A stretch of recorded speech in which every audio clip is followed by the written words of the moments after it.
राति अधरे छाती थरा दुर्घटना पुलिस गाड़ी को धक्का देला 108 आंबुलांस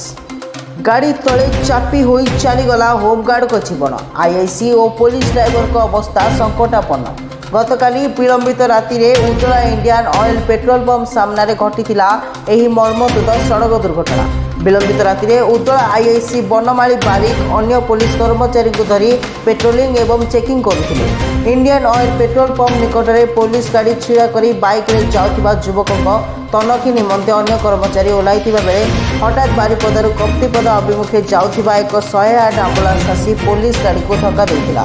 एते जोरे धक्का देथिला जे पुलिस गाड़ी 3 राउंड ओल्टिथिला परे 108 आंबुलांस पुलिस गाड़ी को घोषारी नेथिला पुलिस गाड़ी ओल्टिबा फल गाड़ी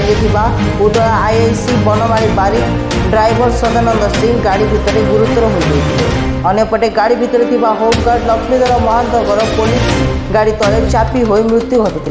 108 आंबुलांस हेल्पर हेमंत नायक फार्मासिस्ट सत्यजित पंडा अवस्था गुरुतर रही आंबुलांस ड्राइवर आहत होती खबर पाई तुरंत पुलिस कर्मचारी घटनास्थल में पहुंची समस्त चिकित्सा निमंते उज्ज्वला डाक्तखाना भर्ती करथिले पुलिस गाड़ी ड्राइवर सदानंद एवं आईआईसी बनमाली बारिक अवस्था विपद संकुल रही बेले से तुरंत बारिपदा स्थानांतरित कर रिपोर्ट जागरण 24 न्यूज।